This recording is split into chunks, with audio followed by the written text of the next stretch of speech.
Hey everyone, this is Stratical with Wisdify, and in this video, I'm going to teach you how to password protect your Excel spreadsheets step by step. So this is really useful, especially when you're working in a collaborative environment and you're setting up your Excel file in a way that is dynamic and is useful for other users, but there are some parts that they shouldn't be able to touch. And for them to not touch those cells, sometimes talking with them isn't enough.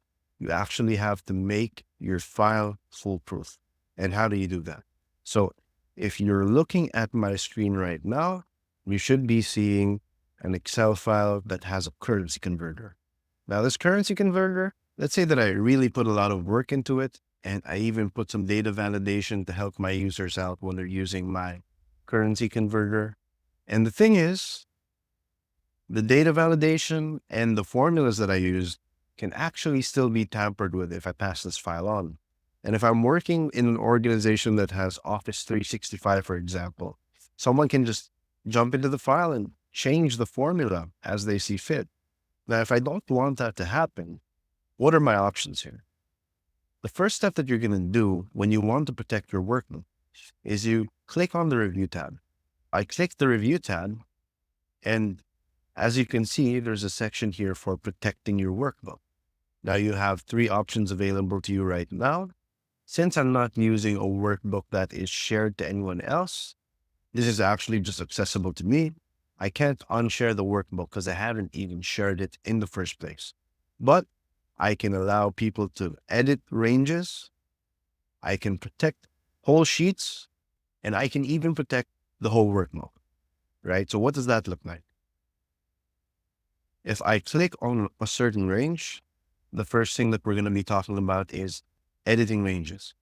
If I don't want users or other users to be able to edit these two cells to protect the data validation and my formulas, I can just click on allow edit ranges. And now you go into new. There you go. Protect formulas and validation. So we can give this range a title and we can give it a password. So 1, 2, 3, 4. Now you're not going to see it work here. So you have to re-enter your password again. Once you click the permissions button here, you can allow certain users or groups or users to access this range. Now, I'm the owner of this object, which means that even if I have this range locked, I can still access it. But other people in my organization or other people that I pass this file to won't be able to access those ranges. And only I will be able to modify the rules related to this permission, right? So if I say that, you know what, I'm actually good, I'm allowing people to access these two cells, I can just delete these permissions and rules that I've set. All right. So that's the first one.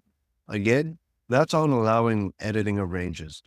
The next thing that we can do is to actually protect certain sheets. So say, for example, that I want to protect this currency converter.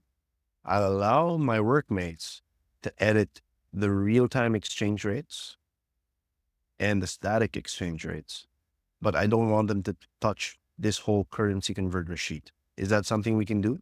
The answer is yes. So we go back to review and then we click protect sheet.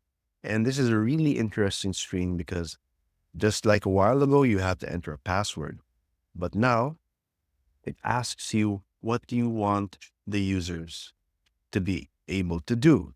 So you can actually allow them to select cells, right? Locked and unlocked cells. And you can also allow them to do other things like delete rows, insert rows, and so on and so forth.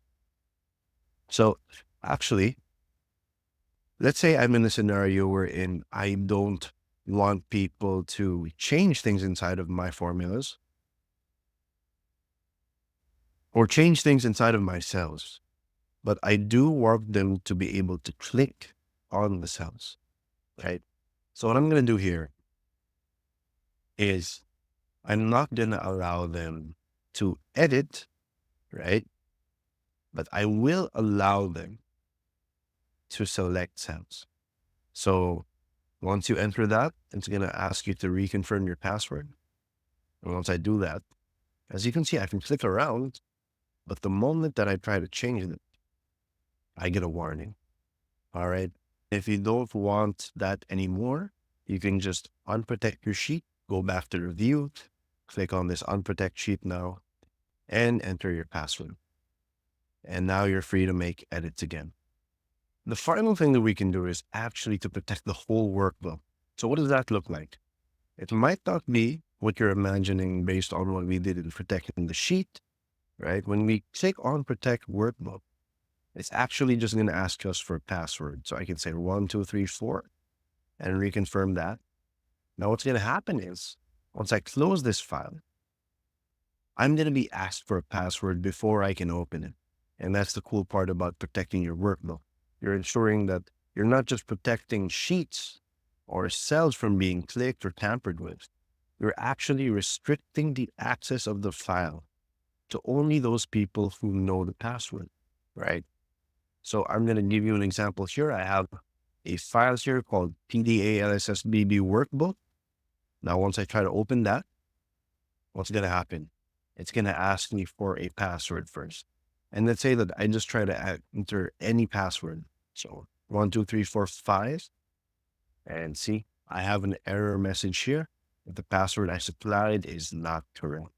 So for me to be able to open the file, I have to use the right password. So I hope that really helps out a lot. Again, this is Franco with Wisdify, and in this video, we went over how to password protect your Excel spreadsheets. I hope this gives you the confidence to make Excel files that are more secure and less vulnerable to tampering. Have a great day.